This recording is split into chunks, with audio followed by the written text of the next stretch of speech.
माँ सीता की कहानी, जो आज हम आपको सुनाने जा रहे हैं। लंकापति रावण के वध के बाद जब अयोध्यापति प्रभु श्री राम की कीर्ति दूर दूर तक फैल रही थी और वह मर्यादा पुरुषोत्तम कहलाने लगे थे, तब एक दिन महादेव शिव की इच्छा भी मर्यादा पुरुषोत्तम श्री राम से मिलने की हुई।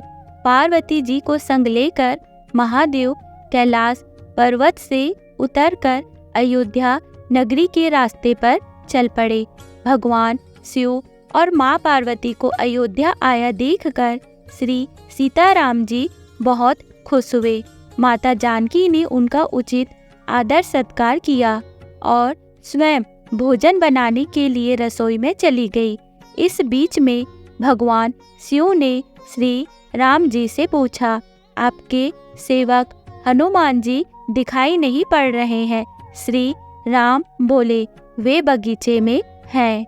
शिव जी ने श्री राम जी से बगीचे में जाने की अनुमति मांगी और पार्वती जी का हाथ थामकर बगीचे में आ गए। बगीचे की खूबसूरती देखकर उनका मन मोहित हो गया। आम के एक घने वृक्ष के नीचे हनुमान जी दिन दुनिया से बेखबर गहरी नींद में सोए थे और एक लय में खर्राटों से राम नाम की ध्वनि उठ रही थी। चकित होकर शिव जी और माता पार्वती एक दूसरे की ओर देखने लगे। माता पार्वती मुस्कुरा उठी और वृक्ष की डालियों की ओर इशारा किया। राम नाम सुनकर पेड़ की डालियां भी झूमने लगी थी और इनके बीच से भी राम नाम उच्चारित हो रहा था। शिव जी इस राम नाम की धुन में मस्त मगन होकर खुद भी राम राम कहकर नाचने लगे। माता पार्वती जी ने भी अपने पति का अनुसरण किया और अपने कोमल पांव थिरकाने लगी। शिव जी और माँ पार्वती जी के नृत्य से ऐसी झनकार उठी कि स्वर्ग लोक के देवतागण भी आकर्षित होकर बगीचे में आ गए और राम नाम की धुन में सभी मस्त हो गए।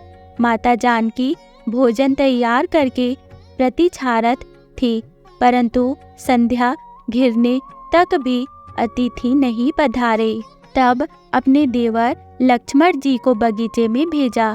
लक्ष्मण जी तो स्वयं को श्री राम का सेवक ही मानते हैं, अतः बगीचे में आकर जब उन्होंने धरती पर स्वर्ग का नजारा देखा तो खुद भी राम नाम की धुन में झूम उठे।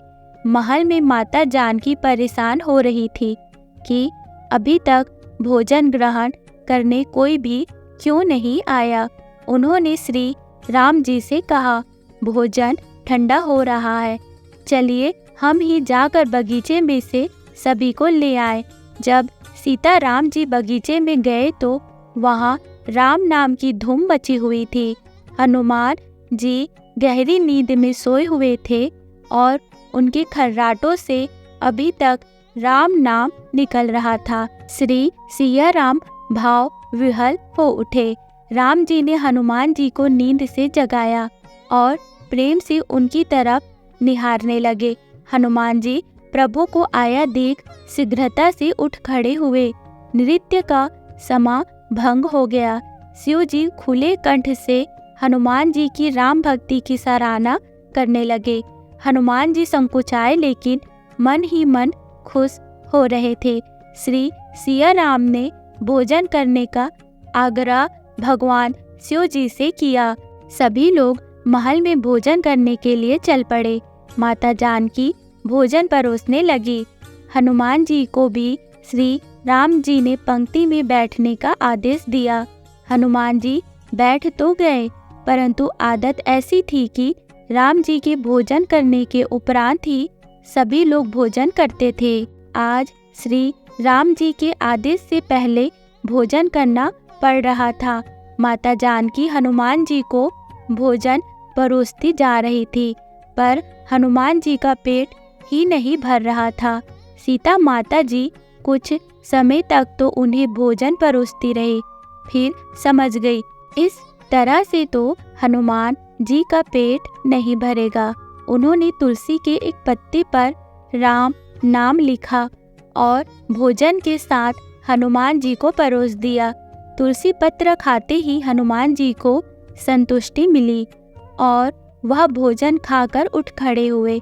भगवान शिव ने प्रसन्न होकर हनुमान जी को आशीर्वाद दिया कि आपकी राम भक्ति युगों युगों तक याद की जाएगी और आप संकट मोचन कहलाएंगे। संकट हरे मिटे सब पीरा, जो सुमिरे हनुमत बलबीरा। तो दोस्तों, ये कहानी आपको कैसी लगी हमें कमेंट करके ज़रूर बताइएगा। वीडियो को लाइक, चैनल को सब्सक्राइब जरूर कीजिएगा। मिलते हैं नेक्स्ट वीडियो में। Okay, bye bye, take care, thank you.